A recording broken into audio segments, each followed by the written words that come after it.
Okay, welcome. Those of us just joining us in the recording. This is SAT Writing and Language Crash Course Day 2. We are going to start with a quick review of the rules for writing, and then we're going to jump into the homework. Alright, so I'm going to start sharing my screen. Let me know when you guys can see it.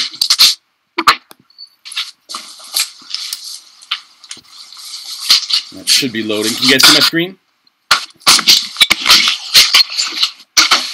Can you guys see my screen? Yeah. Yeah? Yeah. Okay, good. I got the rules for writing up right now. Do you see those as well? Yeah. Okay, great. Okay. All right, so let's start with a quick review. Rule number 1 is punctuation. I'm going to fly through this, so just kind of follow along. And let me know if you have questions, though. Please stop me if you have questions. All right, so the first rule is periods. They break up two separate standalone statements. Any questions what I mean by separate standalone statements? Does that make sense? Yeah. Complete thoughts, also same idea, or complete sentences, same idea. Second bullet point, use commas whenever you need a brief pause, and that's the key. It's whenever you need a pause. Not when can you take a pause, it's when you need a pause. If you need a pause, you need a comma. If you don't need a pause, you don't need a comma. That's it. And then, of course, the second part is make sure that you're not using a comma to connect two standalone thoughts. You need a period or a semicolon to do that. All right, semicolons connect two related statements that could still stand on their own as complete sentences. So anywhere you can use a semicolon, you can also use a period because they're both for complete thoughts. Okay? That's all you got to know for semicolons. And that's an easy way to test them is if their two statements can stand alone, then you can use a semicolon there. And if they can't stand alone, you can't. Colons are very versatile. They can introduce a list, an explanation, or a description. You'll always see it in this order. You'll see the thing to be listed, explained, or described. Then you'll see the colon. And then you'll see the list, explanation, or description after that. If there's something wrong with that order, then it's not proper use of the colon. You can use an M dash anywhere you can use a colon. They're totally interchangeable. Except there's one more thing the M dash can do that the colon can't do, and that's the double M dash for lists, explanations, or descriptions in the middle of a sentence. There's no double colon. But it'll still appear in the same order as the colon. It'll be the thing to be listed, explained, or described, then the M dash, and then the list, explanation, or description. Okay? Any questions about that? No? No. Yep. Okay, good. Possessives, again, it's all about placement of the apostrophe. Just pay attention to that. Look out for commonly confused possessives without apostrophes. Again, I recommend whenever you see a contraction with an apostrophe or a possessive, potentially, or what you think might be possessive.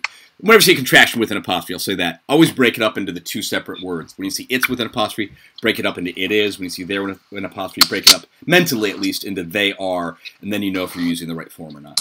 Okay?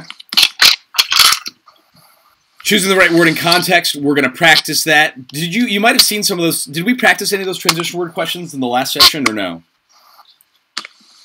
Does anybody recall? I don't recall. We're going to go over that method today. We'll probably see a couple questions with the transition words. We'll go over that method. Who, whom, and whose. Just pay attention to whom. It's got to be, if it's got a preposition before it, you got to use whom.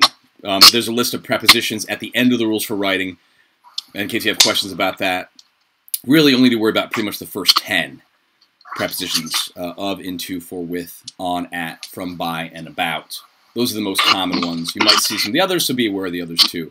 But if it begins with a preposition, you need whom, as in to whom, for whom, by whom. Keep it simple is all about, again, if you can say it with fewer words, just say it with fewer words. That's it. Always. All right? Don't fall for the fancy-sounding answer choices with really complicated sentence structure. You don't want that. You want simple. Simple writing is good writing. Good introductions, transitions, and conclusions. The most commonly tested one is probably the good transitions or good transition sentences, which are going to be at the beginning of a new paragraph. A good transition sentence is going to reference a previous idea leading to a new idea. Again, we'll see some of those. as the course goes along. I think good introductions and good conclusions are pretty much common sense. Backup claims with specific evidence, it's always a good idea. Definitions of technical or unfamiliar terms is also always a good idea. Misplaced modifiers are fun, right? That's, remember, the modifying phrase always has to come immediately before or immediately after the word it's modifying. Make it match has a lot of elements, but always this thing it has in common is you got to make one part of the sentence match, one part of the paragraph match another part of the paragraph, always. Sometimes you got to make the verb and the subject match up by number. You got to make sure that if the subject is singular, the verb is singular. If the subject is plural, the verb is plural. Tense, if you're talking about events in the past, always stay in the past tense. Or talking about events that happen in the future, and you stay in the future tense. Look out for language that sounds conversational. That is the way people talk, but not necessarily the way that you would want to write. If it sounds conversational, they're probably testing you on make it match style and tone. Compare only directly related ideas. That's tough to catch, but we're going to see some examples of those. Logical order. We're going to practice those also. Just make sure the flow of thought makes sense. That's it. You don't want to interrupt the flow of thought. And then lastly, trust your ear and trust your instincts. If you're not sure what rule you're being tested on, just go with what sounds good. Always go with your first gut instinct. Trust your gut, guys. Trust your gut. Don't overthink it. All right. Let's jump into the questions then. We left off, I believe, with question number 16. Yeah. Yes. Is that right? Okay, good. All right, so do you guys have your answers in front of you? Yes. You do? Okay, good. If you weren't able to get to it, don't freak out. We're gonna go over every single question right now. I just want to see if what you're able to work on your own matches up with what the correct answer is. So let's kind of do what we did last time. I'm gonna ask for your assistance here. So I'm gonna start with Zara. Can you hear me? Yes. Okay, good.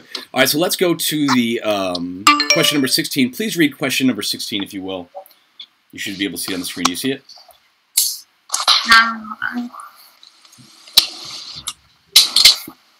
I'm sharing my screen right now, and I have question number 16 up there. Do you see it? Yeah. Okay. Which choice offers an accurate interpretation of the data in the chart? Okay, let's do some graph analysis. Okay, and I mentioned this probably in the last session when I talked about my graph analysis method. Did we analyze a graph in the last session? Yes. Oh, we did at the end, right? You always start with the I still want to do it again. You always start with the title of the chart, then the y-axis going up and down, the left axis going left and right. Look for a key, and then lastly look at the data. Okay? So let's do that real quick before we answer this question. Go ahead and read the title for me, please, Zara. Managed honeybee colony losses in the U.S. Okay. All right, and then the y-axis going up and down. Can you read that for me? Percent total colony winter loss. Okay, which means basically how much of the colony died, I guess, over the winter. Look at the range, too. Don't just look at the title. Look at the range. This ranges from 0 to 40%. Okay? And then, let's see. William, welcome. Can you hear me? Can you hear me, William?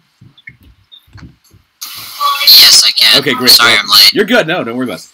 We're just jumping. We're working on the first question from the homework, so we're starting number 16 on the practice test. All right, Zara, what is the x-axis going left and right? What does that signify? The winter seasons. Yeah, winter seasons, and that goes from 2006 and 2007 winter season to 2012, 2013. Is there a key, Zara? No. No, not really, but there is some more information in the chart. Right, it says the acceptable range. Right here, not exactly a key, but that looks like that's about 15% is the acceptable range. Now, lastly, look at the data. Is there any conclusions we can draw? Or any trends that we see? Acceptable range is 15. Yeah, the acceptable range is 15, and every season, right, is above the acceptable range, is above 15. Any other conclusions or trends? 2007, 2008 has the highest. Yeah, that's a good point. That is a good conclusion. And 2011, 2012 is the lowest. And then I'd say they just kind of go, it kind of goes up and down every year. Okay. All right, now let's look back at the question. Okay. Read the question for me again, please, Zara. Question 16. Which choice offers an accurate interpretation of the data in the chart? Okay, so let's read the sentence where the question is in, right here. And then, that's sentence. And then we're going to plug in the answer choices. And the first answer choice is answer choice A, so basically just read the whole sentence, and let's see if that matches up with the data in the chart. So go ahead and read that one, please. Just the first sentence? Just the first, yeah, the sentence, yet in the winter of 2012 to 2013. Yet in the winter of 2012 to 2013, the portion of the bee population lost fell nearly 10% in the United States, with the loss of 31% of the colonies that pollinate crops. Okay, now this is super tricky. Okay, very tricky language. Because it says, in the winter of 2012 through 2013, the portion of the bee population lost fell 10% in the United States. Did the portion of the bee population lost fall 10% in the winter of 2012 through 2013? No. No, the portion lost didn't fall, right? The portion lost rose, right? Which is super, super tricky. Welcome, Jonathan. Can you hear me? Let me know if you can hear me, Jonathan. The portion lost didn't fall. The portion lost rose between 2011, 2012, and then to 2012 and 2013, which is very tough because, like, the number of bees that died increased, right? But, or so you could say that the population fell, but the number that died increased, which is why you see the jump there. Does that make sense, guys? Mm-hmm. Yeah. That's really complicated, all right? So just be aware of that. Like, one word can throw this whole thing off. So the portion of the bee population lost fell 10%, it didn't fall 10%, it rose 10%. A is gone. Okay? Go ahead and read B. I plug it in? Yeah, plug it in. Okay. Yet in the winter of 2012 through 2013, the portion of bees lost was double what it had been the previous year, rising to 31% of the colonies that pollinate crops. Okay, did the portion of the bees lost, was that double what it had been the previous year? No. No. No. No, that would have to be like 44 or something like that. That'd be off the charts. So B is gone. Okay, so A is gone. B is gone. Go ahead and plug in C for me, please. Yet in the winter of 2012 to 2013, the number of losses, which had fallen within the acceptable range the previous year, rose 31% of the colonies that pollinate crops. Do we even need to look at the chart on this one, guys? No. No, why not? None of them were in the acceptable. Yeah, none of them were in the acceptable range. We know, I mean, we can go and double check. Still, nope, still not in the acceptable range. Right, that's pretty easy. And that's where having, looked at the chart maybe before you answer the question, sometimes analyzing it is real helpful. We don't even need to spend time on that one. So C is gone. Looks like D, but let's read it and confirm it. Remember, you want to not only try to find the right answer choice, you want to, you not only want to eliminate all the incorrect answer choices, you want to try to confirm the right answer choice in a situation like this. So go ahead and plug in D for me, please. Yet in the winter of 2012 through 2013, the portion of total colonies lost rose almost 10 percentage points, with the loss of 31% of the colonies that pollinate crops. Okay. Did the portion of total colonies lost rise almost 10%? Yes. It did, yeah. It went from like 22 to maybe like 31. It's almost 10%. And that's it. So what is answer choice D? Did anybody get that right in the homework? Nobody got it right. That's tough, right? What did you guys answer? Did anybody do the homework? Maybe that's the first question. I started on 17. You started on 7? Did I say 17? I started on 17 too. Did I tell you to start on 17? I don't know, but I left that one blank. Okay, that one's tough, right? Yeah. It's a tough one. You're going to see something like that. And if you read through the answer choice and none of them just make any sense, don't beat yourself up over it. Don't waste your time. This is a time test, so you've got to get to the ones you can get for sure. That's definitely a high-level difficulty question right there. Okay. All right, let's read, let's do 17. Great job, Zara, by the way. Let's... I thought we were doing 17 the whole time. Oh my gosh. That's funny. You're okay, Gabe. I love you. You're great. You got nothing to worry about. All right. Maddie, can you hear me? Yes. Okay, great. You are up. So let's go ahead and read question number 17 for me, please. Okay. Which choice most smoothly and effectively introduces the writer's discussion of studies of CCD in this paragraph. Okay, man, this is a super specific question. Okay? In your own words, Maddie, what is the question asking us to do here? Just kind of which way can you replace the sentence with that sounds better than what they have? Yeah, in what ways is it going to be better? Mm-hmm. In what ways? Wait, what do you mean? Well, like, what kind of sentence are we looking for? It's got to have two characteristics, according to the question. Wait, are you saying, like, what does it have to ask? Or Well, I guess what I'm getting at is that the question asks us for which answer choice most smoothly and effectively introduces the discussion of CCD. Does that make sense? Yes. Okay, so it's got to be smooth and it's got to be effective, okay? We've got the time right now. At least, we're not taking a time test. I want to read the paragraph, because I think we should have a little bit of an idea about what ideas we're introducing before we decide how to introduce those ideas.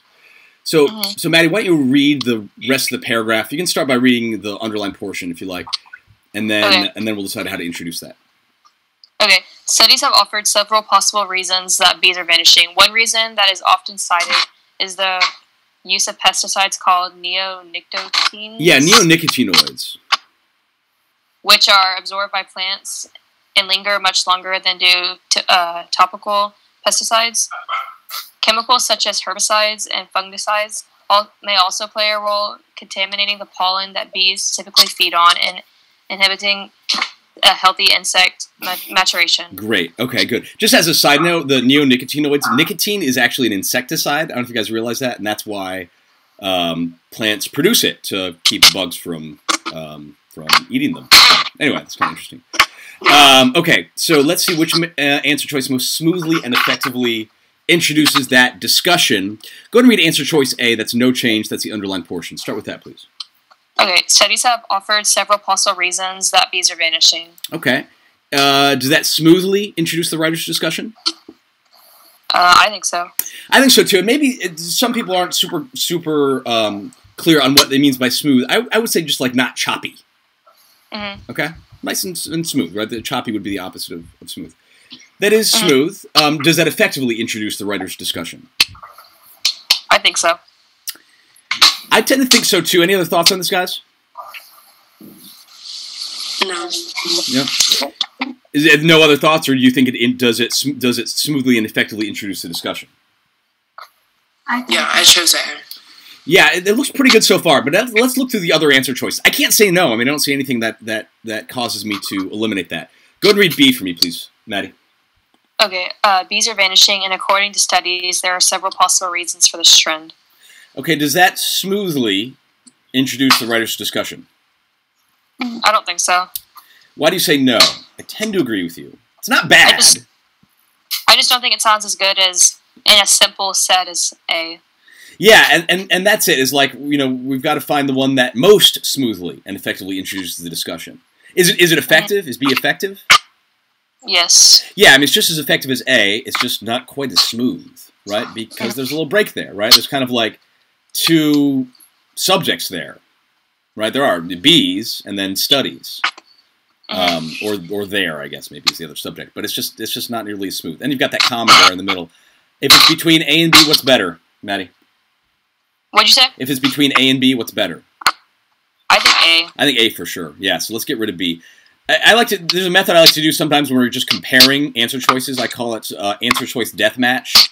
Like, you don't have to consider all the answer choices all together. Sometimes you just compare an A and B together and just eliminate the one that's not as good.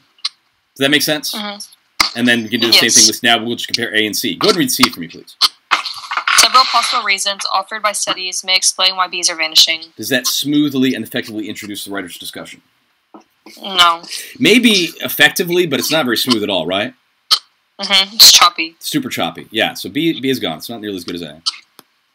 And then D, go ahead and read answer choice D. Should I just read? Yeah, delete the underlined sentence? Yeah, delete the underline. Could we start that paragraph by getting rid of the underlined portion? I guess we'd start with one reason. Could we do that?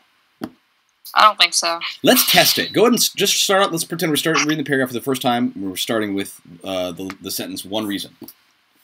Okay, one reason that is also cited, or one reason that is also often cited, is the use of pesticides called nicotinoids, Yeah, you got which are nicotinoids. absorbed by plants and linger much longer than do topical pesticides. How does that work? I don't think so. I think you need a sentence for it. Yeah, it doesn't make a whole lot of sense, right? It's like one reason for what? When he's talking, it doesn't make any sense, right? Mm-hmm. So that's it. Yeah, we can get rid of D, and it is answer choice A. Did anybody else get A for this one? I did. Okay, good. When I took this test the first time, I picked B. And if you're just focusing like on the rules, B is tempting because it references the previous idea nicely. But you've got to answer the question being asked, which most smoothly and effectively. A and B are just as effective, but A is smoother. Does that make sense, guys? How important it is to directly address the question? Yes. Right. They're not just asking you, which one do you like the best? Because if I were writing, I would totally write something like B. I write like with a lot of commas. I'm just, I would pick, but that's not the question. The question is, which one would you likely write, or which one do you like the most? Is which most smoothly and effectively?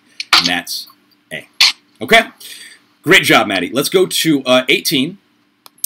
And I would love it if Drew, can you hear me? Yeah. Drew, why don't you read question number 18 for me, please? Drew.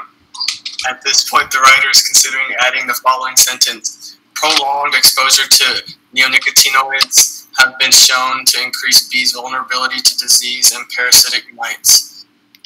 Should the writer make this addition here? Yeah, and let me make this real clear. You'd probably answer 18, question number 18, after you finish the sentence, one reason that is often cited. Finish that sentence, and then right where we see it, right here, it's in between those two sentences, that's when you read it, and that's kind of what we're doing right now. Okay, so should the writer make the addition here? Let's use the sentence sandwich method that I introduced in the last session. I want to plug that into the into the previous sentence. Then we're going to read the sentence in question, and then we're going to read the sentence after, beginning with chemicals such as herbicides. Okay, so it's going to be 3 sentences total with the sentence in question in the middle. Does that make sense, Drew? Yeah. Okay, so go ahead and start by reading one reason that is often cited, and then we'll plug in the sentence in question. Okay. One reason that is often cited in the use of pesticides called neonicotinoids, which are absorbed by plants and linger much longer than do typical pesticides. Okay. Prolonged exposure to neonicotinoids have been shown to increase bees' vulnerability to disease and parasitic mites. Chemicals such as herbicides and fungicides may also play a role contaminating the pollen that bees typically feed on and inhibiting healthy insects.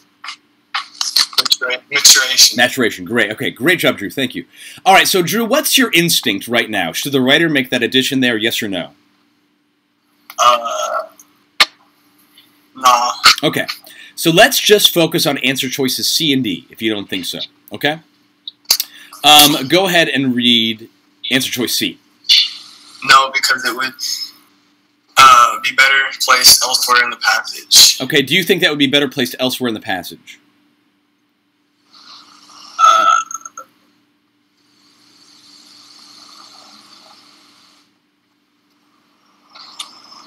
If you don't know, that's a fair answer, too.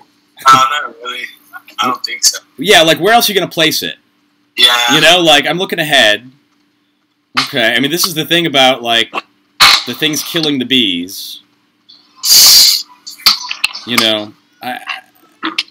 think if it's going to be in a paragraph, it's got to be on, right? It's got to be in the reasons why bees are dying. So I don't think it should be elsewhere. Go to read D for me. No, because it contradicts the main idea of the passage. Does that contradict the main idea of the passage? No. No. I mean, what's the main idea of the passage?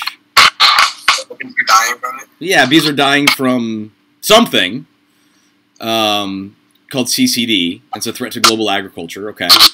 But doesn't contradict it. I mean, it looks like it provides evidence for it. I don't like C or D. I don't. And this is where I always recommend starting with whatever your gut instinct is, and start there. Test those answers. Because if it is no, then we don't have to worry about A and B. But if it is A or B, we can still come back to it if we don't like the answers for C and D. Does that make sense, guys? Yeah. Okay, so always start with what your gut instinct is. You can always go back and consider the others if you don't think that the answer choices that you're testing first are satisfactory, which they're not here. Okay?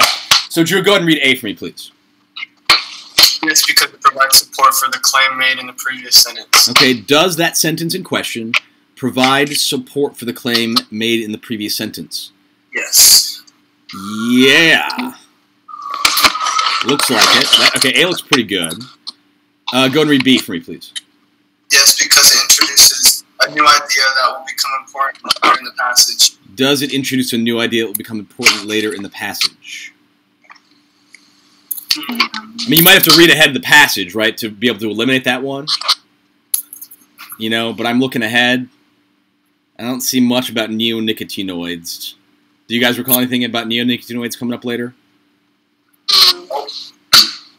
I don't. So I think we can confirm it. It is A. Okay? Any questions about how we did that? No. Guys, you need to consider each answer choice on its own merits. All right? Don't, like, try reading all four and then being like, I'll go with D, you know? Like, just be like, okay, is it A? Okay, yeah, it does that. Is it B? No. Is it C? No. Is it D? No. Then it's A. Does that make sense when I say consider each answer choice on its own merits? Yes. Okay, you should be able to either confirm or eliminate each answer choice. It's a hugely important strategy for this test. And that goes for a lot of different, you know, more than just the writing and language section. It goes for the reading section and math as well. Great job, Drew. Okay. And really good job adjusting your answer to two. That was based on the evidence. That was really good. All right, let's go to number 19. Falaka. Can you pull the screen down, please? Can I do what? Put that, you mean? Yeah. Oh, yeah. I just need to go back to the Google Meet thing to see who's next. All right, Flocka, you are, why don't you just start out given the role that honeybees play. Okay. Given the role that honeybees play in agriculture, the impact of this loss of hives on fruit, vegetable, seed, and nut crop is not to be scoffed at. Okay, let's answer 19. There's no question here. Do you know what rule is being tested out here, Flocka? I think it's make it match. It's definitely make it match. What part?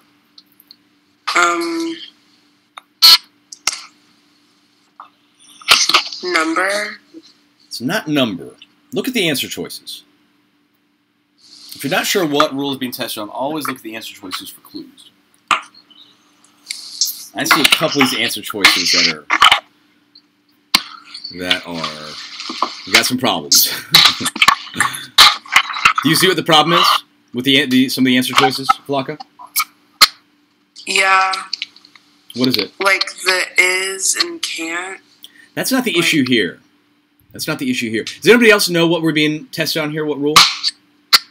Conversational. Yes. Make it match style and tone. There's some very conversational language here. Right? Look at answer choice B, Falaka. Yeah. Right? Can you plug it in? I just want to hear it. Given the role that honeybees play in agriculture, the impact of this loss of hives on fruit, vegetable, seed, and nut crops is a pretty big deal. All right. I like it. I mean, it's bad, but it's really conversational. Do you hear that now? Yeah. Okay. It's definitely make, match, sound, tone. So let's pick the answer choice that's that matches the formal, professional tone of the passage the most. Do you see it right now, or do we need to try and test them all? It's D. It's D. It's D. It's D. Now, it's not. Now, A would be like, A is funky because you're like, scoff, that's a fancy, is that conversational? You know, like, that's just weird, and that would be like, maybe conversational in the 19th century, you know? Like Charles Dickens conversational. I don't know. That's just bad. It's really bad. And it's still, yeah, that's so bad. The professional, formal one is just D. Okay. Can I hear you read it? Can you plug in D for me, Flocka? Yeah. Given the role that honeybees play in agriculture, the impact of this loss of hives on fruit, vegetables, seed, and nut crops cannot be ignored. There you go. Yeah. I mean, look at answer choice C. Can't be put in back burner. That's just so informal and conversational. It's just D. Any questions about that one, guys? No. Did you guys get that one right? Yeah. Yeah? Yes. Okay, good. And there, again, even if you don't know the exact rule that you're being tested on, it's the one that sounds the best as well. So, just in case you can't identify the rule. All right, good job, Flocka. Let's go to Gabe. Can you hear me, Gabe? Let's read. Go ahead and start with a reduction in B numbers. Introduction to the, I don't even have the link. Well, can you see on the screen? Can you see? I'm sharing my screen. A reduction in B numbers. Do you see that? I mean, I see the test, but I don't see the. Like, can you read it? Yeah, I can read the thing. All right, well, go ahead and read it. A reduction in B numbers. Go ahead and read it. Oh, sorry, I thought you were talking about something else. No. All right. Some farmers have. Let's go. No, we're at a reduction in B numbers.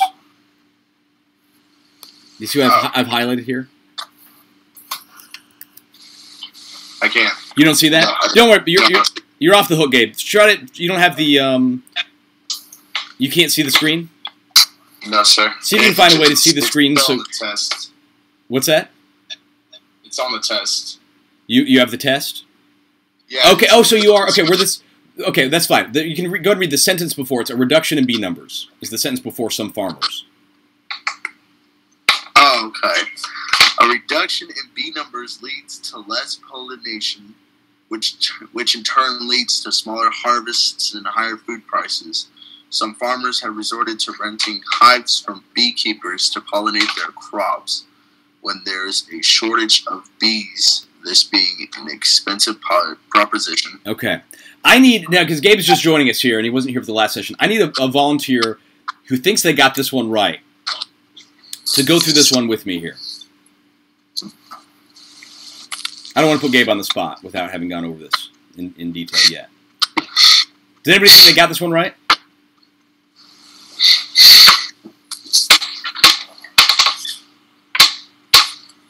Sharon, did you think you got this one? Yeah. You got it? Let's go over it together.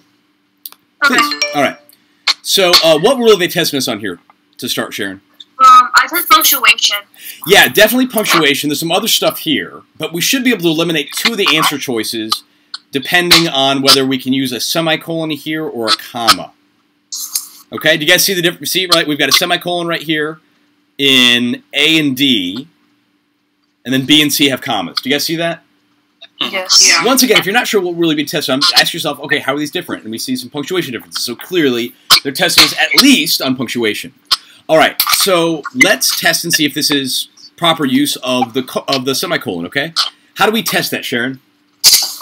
Semicolon, it's like two sentences, so we could just like, so some farmers to crops and then stop. Yeah, yeah, great. Go ahead and just do it. I want to hear both. See if you have Okay. two complete standalone thoughts. Okay. Some farmers have resorted to renting hives from beekeepers to pollinate their crops. Okay, is that a complete standalone thought? Yes. Good so far. Go ahead and read the next section of the sentence. When there is a shortage of bees, this being an expensive proposition. Is that a complete standalone thought? No. No. So we can eliminate what answer choices? A and D. They're both gone. They both have semicolons. So it's either B or C. Yikes. How are B and C different? Ooh. Yikes. Okay. Well, I'm not sure. Let's plug in B. I want to hear B, and then I want to plug in C. Go ahead and plug in B for me, please, Sharon.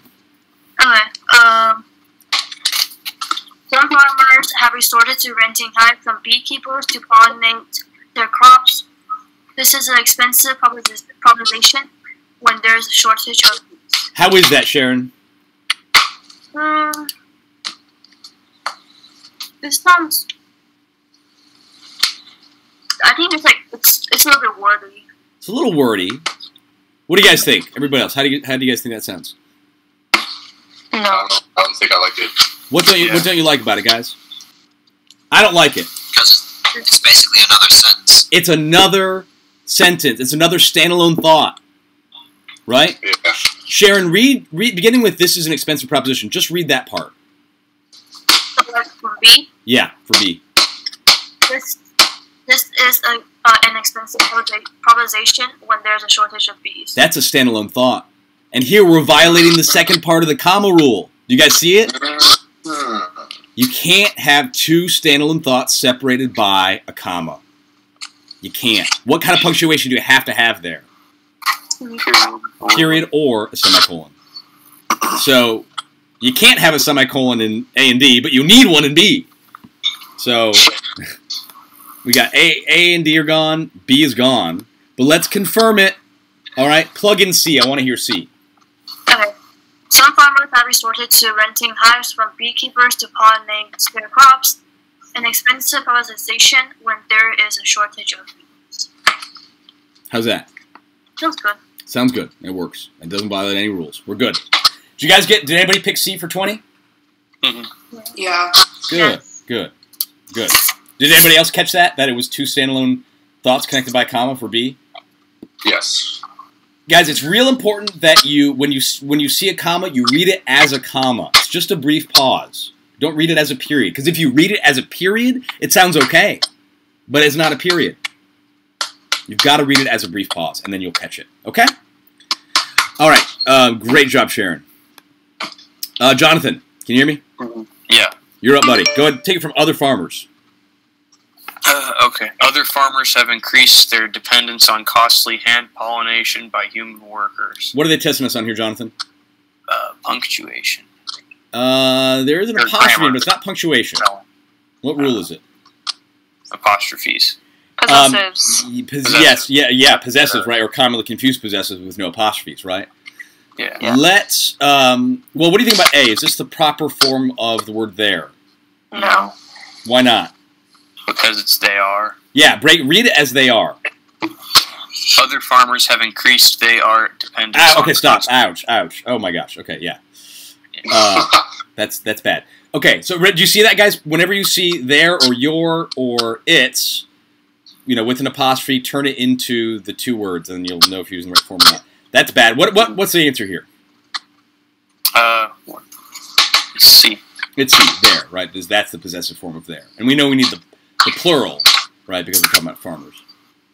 Mm. And then everybody, I don't think most people mix up there with the THERE, right? That's like location, Mm-hmm. So I'm not too worried about that, but it is C. Did you guys get that one? Yeah. Okay, good. All right, great job. You got an easy one. All right, let's go to Mudblood. Ryan, can you hear me? Yeah. Ryan, why don't you read? Take it from furthermore. Okay. Furthermore, there may be sociological repercussions. Archaeologist Alexandra Maria Klein has suggested that rising produce prices could lead to an increase in obesity as people turn to cheaper, less wholesome fare. Okay. By the way, guys, never skip. Like, it's tempting to maybe go straight from, 21 to 22. A lot of the answers, they just require context. You really actually have to read the passage. It's a good investment of your time. So, we're going to chew through this. You're doing a great job. Keep going, please, Ryan.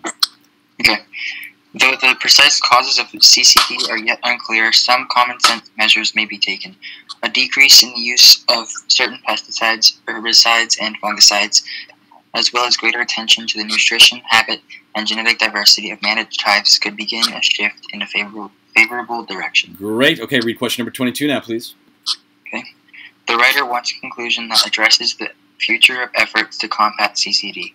Which choice results in a passage having the most appropriate concluding sentence? Okay, this is a real specific question.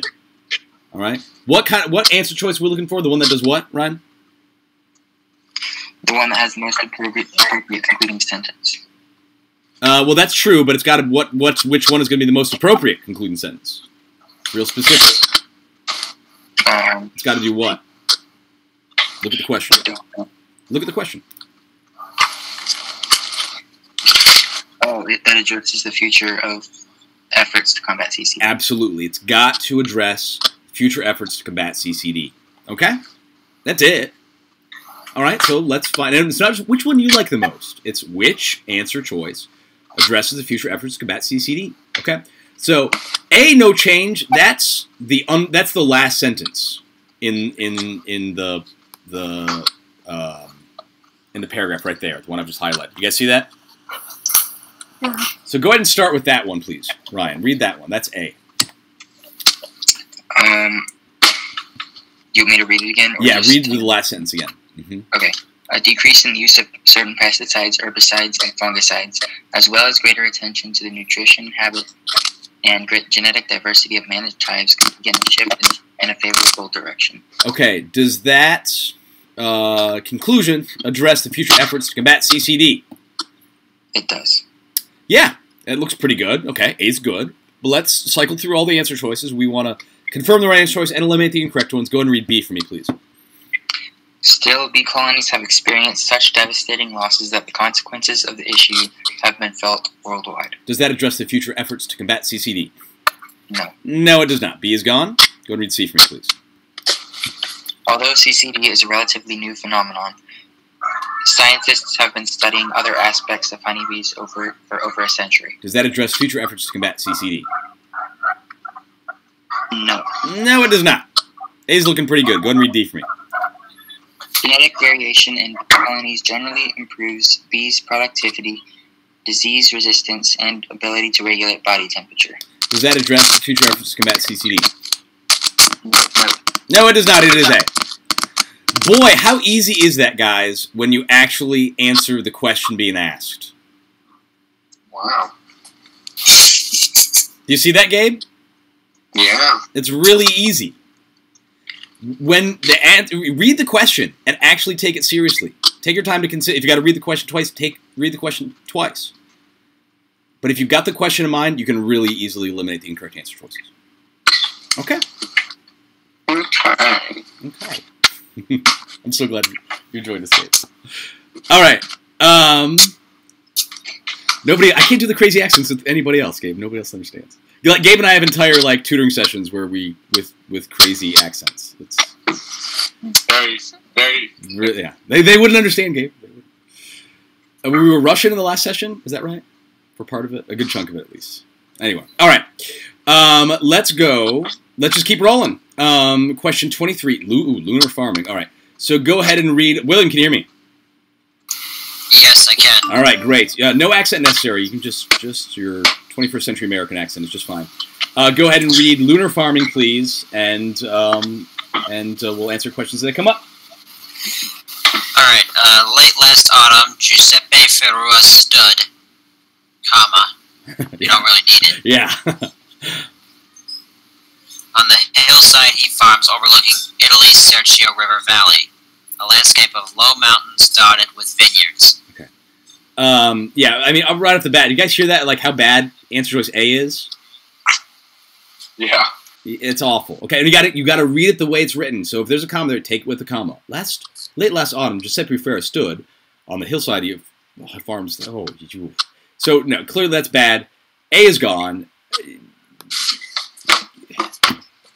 What's the right answer here?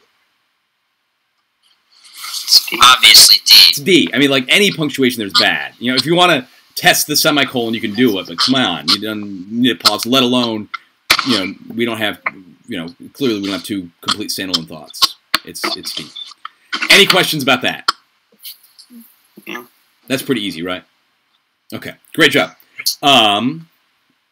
Good.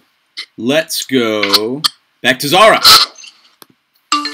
Zara, go ahead and, we've already read that sentence. Let's look at question 24 together. There's no question there.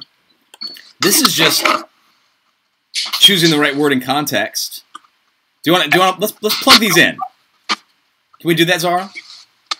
Yeah. So read A, but just take it from a landscape of low mountains. A landscape of low mountains dotted with vineyards. Yeah, vineyards. How does that sound?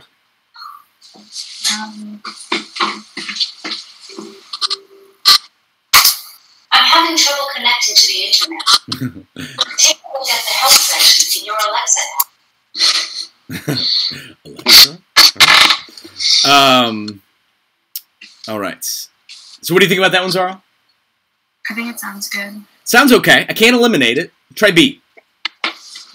A landscape of low mountains dotted inside vineyards. How's that?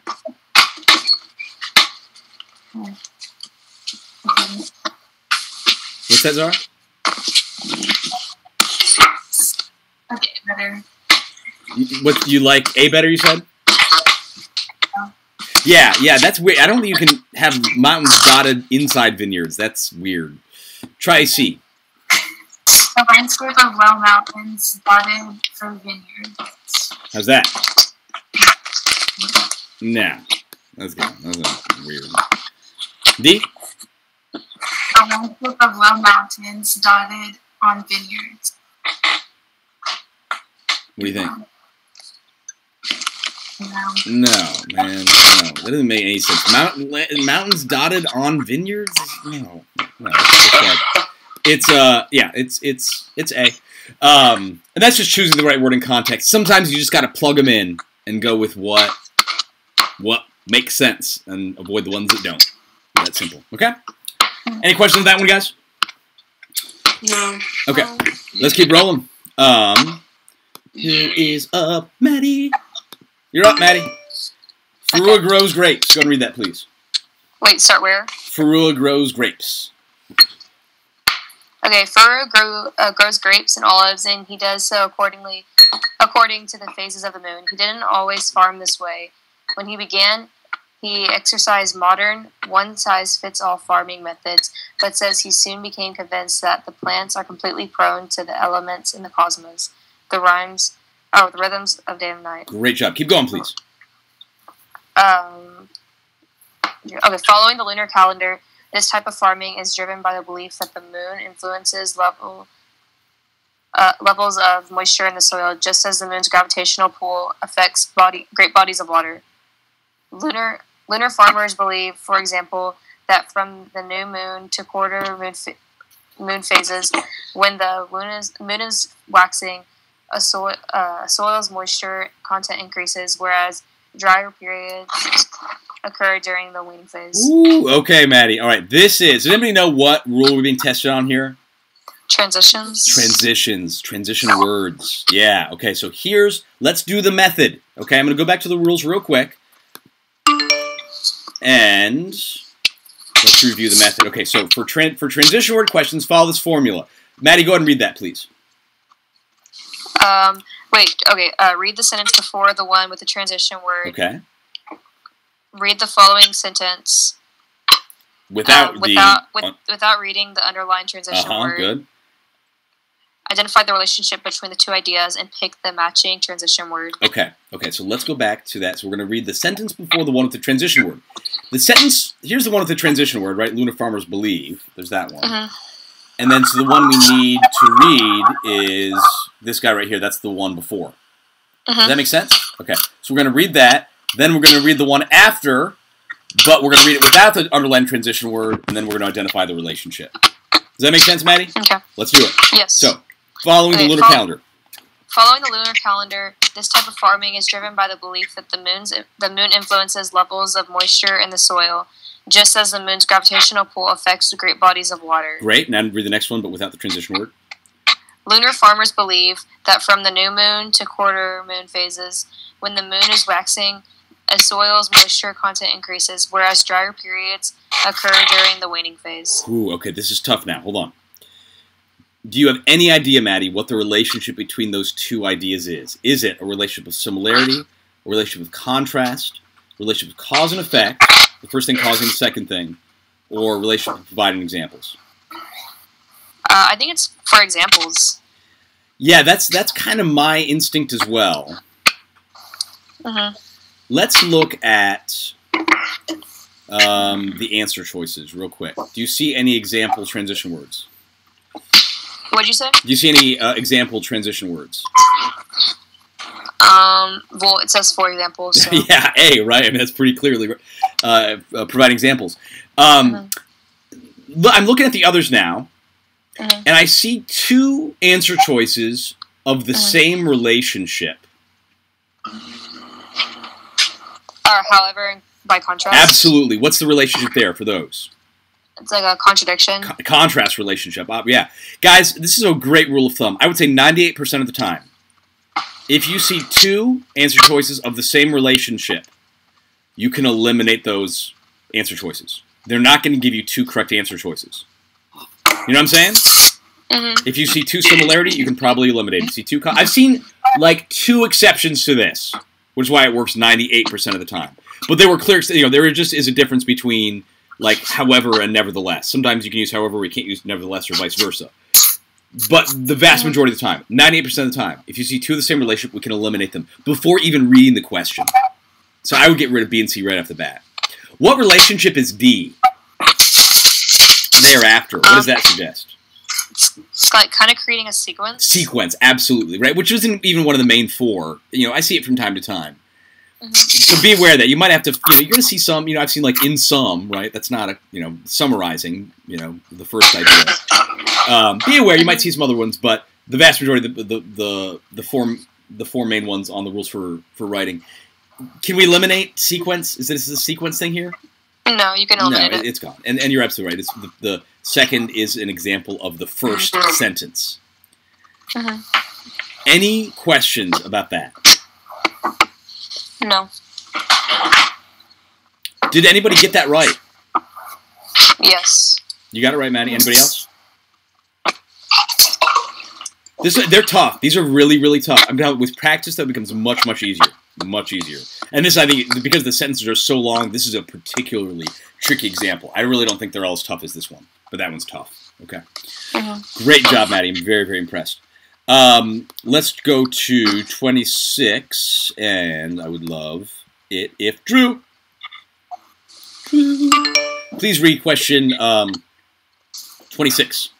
Right? Read the sentence, I guess. Yeah. So take it from although moisture. Yeah.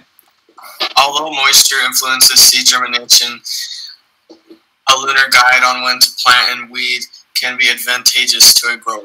This is interesting. Okay, now what rule is being tested on here, guys?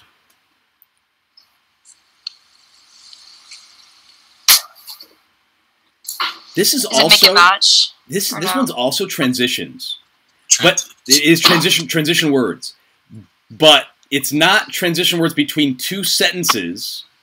We're transitioning between 2 different ideas in the same sentence. Okay, let me guide you through this one, Drew. Here's the 2 the 2 ideas being that we're transitioning from here. The first one is moisture influences seed germination. Okay? That's the first one. Moisture influences seed germination. The second one is a lunar guide on when to plant and weed can be advantageous to the grower. Okay? What's the relationship between those 2 ideas? Is that similarity? Is that contrast? Providing examples or cause and effect? Providing an example with cause and effect. Which one do you think it is? Provided an example with cause and effect. Well, that's 2 different relationships. Providing examples is one, and the other one is cause and effect. Cause and effect. It's cause and effect, right? Right? Because moisture influences seed germination. Because of that, for that reason, a lunar guide on when to plant and weed can be advantageous. It's B. It's B. It's B. Did anybody else get that one? Yeah. Given that is cause and effect. Is that on the rules for writing? I'm not sure it is. Maybe it is. Cause and effects. It is. It is. Given that. Yeah. Does that make sense, guys? Yes. That one is most of the time the 2 ideas being connected are in 2 separate sentences. Here, they're in the same sentence. Be on the lookout for that. But it's definitely transition words. Woo! Okay, they don't get much tougher than that, guys. They really don't. I think the toughest are logical order questions, which I think we've got some of those coming up. Logical order and transition words. And they take some of the most time. Don't beat yourself up over them. Try to identify the relationship, and then you'll know what the right answer choice is if you can do that. All right. Let's answer a couple more. We'll take a break here in just a couple minutes, but let's keep working. Bring me Falaka. Yeah. All right. Let's do the next one. 27. Read that sentence for me, please. Okay. Nature has been around forever. Okay. Then read 27. Which choice most effectively sets up the paragraph? Okay. What are we going to have to do before we answer this one, Falaka? read the rest of the paragraph? We'll probably have to read the rest of the paragraph, okay? Now, again, this is an untimed test, so we got the luxury to do it and take our time doing it. When we're actually taking the SAT, I would recommend, yes, reading the rest of the paragraph, but answering like 28 and 29. You know what I'm saying? Yeah. And then when you finish with those, then go back and do 27. Here we'll just read through and focus on 27. Okay? But on the actual test, when you have to read ahead and answer the questions as you're reading ahead, so you're taking advantage of the little time you have. Does that make sense, guys? That's just the strategy thing. Okay, good, good. All right, so let's read this paragraph starting with first century naturalist. First century Roman naturalist Pliny an Elder stated in his Natural History that the moon replenishes the earth when she approaches it. She fills all bodies while she recedes. She empties them. Chinese and Egyptian people performed agricultural tasks according to the lunar calendar for millennia. And to this day, the vaulted old farmer almanac includes regional lunar calendars and advice on when to conduct farm chores. The almanac's editor, Janice Stillman, says that information is of value to our readers who practice these traditional methods and claim great success. Yikes. Okay, great. In your own words, Falaka, what would you say is the main point of that paragraph? That they've been using the lunar calendar for a while. The lunar calendar. That's not new. Yeah, that sounds pretty good.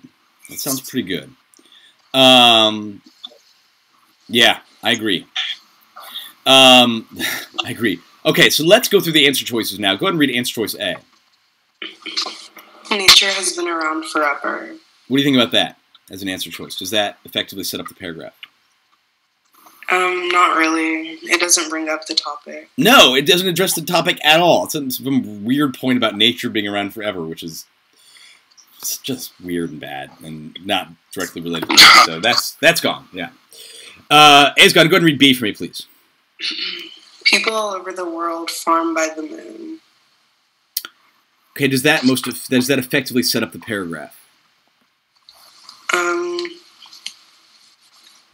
Not really. Why do you say not really? I agree.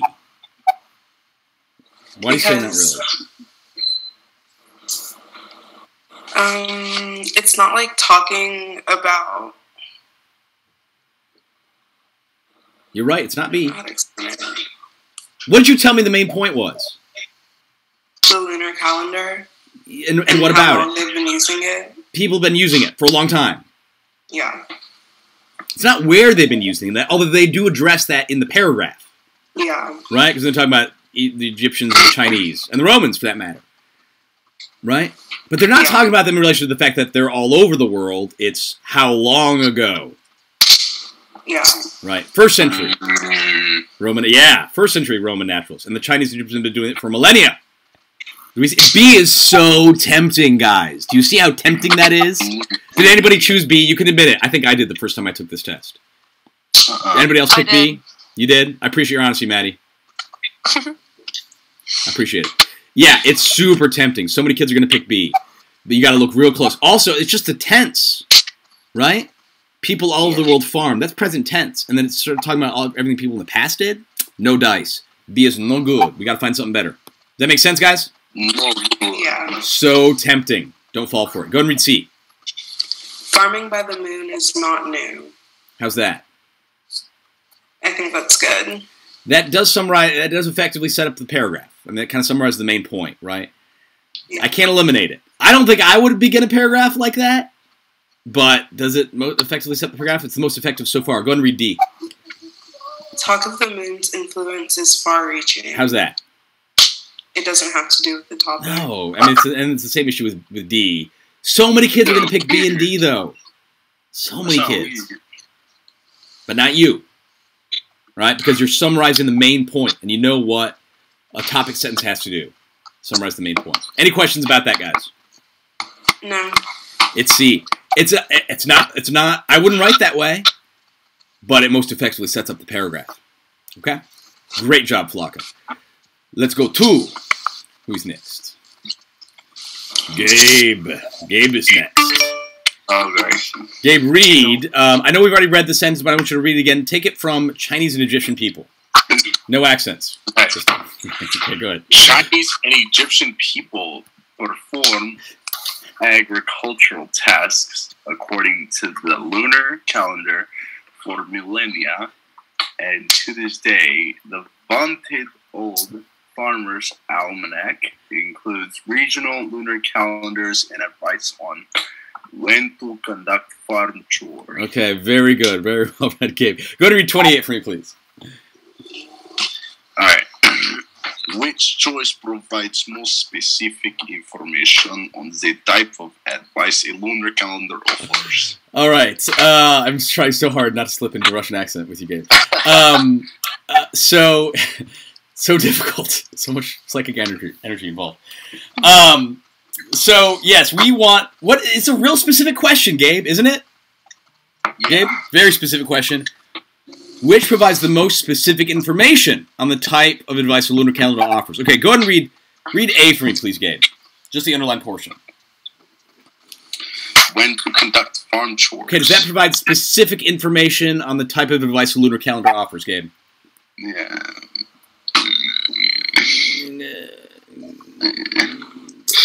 What is that? I need an answer. Is that specific? Can we say maybe? Can we say maybe? You can say maybe. Maybe. Okay, I can't eliminate it. Okay. Try B. Okay. Just read B. Right. Actions relevant to farming. That sound specific? What's that, Gabe? That doesn't sound specific. No, that's super general. That's annoyingly general. Can we agree with that, guys? B is gone? Yeah? B is bad. All right. Go to read C for me, please, Gabe. Points in time at which to undertake certain tasks. Gabe, does that provide specific information on the type of advice on the account? No. That's so bad. Oh my gosh, that's so bad. All right, again, we're just thinking about the question, and it's so easy to eliminate B and C if you're considering the question. Read D for me, please. Optimal times to plant, weed, prune, and harvest. Okay. Does that provide a specific information on the type of advice a lunar calendar offers? Yeah. Yeah. Okay, great. Well, what about A? What's better, A or D? I think D. Yeah, D, clearly. Because it's more specific. It answers the question. That's it. You just got to keep the question. Just answer the question. And you're good. It's D. Any questions about that one, guys? And by the way, I like the fact that you couldn't eliminate A. A's not terrible. It's not. Like farm chores, okay, that's kind of specific. Okay? But D is more specific. That's the most specific. So between A and D goes D. Are we good? Yep. Great. Well done, Gabe. All right, let's go to, and this is the last one. Sharon, we're going to take a little break after we finish number 29. Go ahead and do number 29 for me. Okay. Do you want me to just start at... Just read the Almanac's editor. Okay. The Almanac's editor, Janice Stillman, says, "The information is of value to our readers who practice these traditional methods and claim great success." What rule are they testing us on here, Sharon? Punctuation. Clearly punctuation. Well, I mean, yes, in a sense, punctuation. Although I put this under a different rule. It doesn't involve punctuation. Possessive. Possessive, yeah. It's because there's some rules specific to possessives. So, okay, well, look, do we need a possessive here? Yes. Yeah, we do, right? Because the almanac has what? What is the almanac possessing? The editor. An editor. And I know it's literally like, how can a book own something? Well, things have characteristics. Books have authors. Films have directors. Right? We can use a possessive here. So yes, we're talking about the editor of the almanac. Okay. Are we talking about one almanac or multiple almanacs here? It's talking about one person. Well, I'm worried about the almanac. I know we're talking about one editor, but are we talking about one almanac or multiple almanacs? One. One. So what's the singular form of the possessive here? Is it B, C, or D? C. I'm sorry? C. C. That is correct. It is C. It is C. Any questions about that? No? If it were plural, what would we go with, Sharon? B. Not B. No, B. D. Yeah. Oh, did you say D? I'm sorry. B and D are correct. Yeah. As in dog. Yeah. D as in dog. Yeah. There's no almanaxes thing. That's not a thing. Not a thing. Okay. Let's take a 3-minute break. You guys are doing great, and we'll pick up where we left off. Okay. On 30. I'll see you guys in 3 minutes.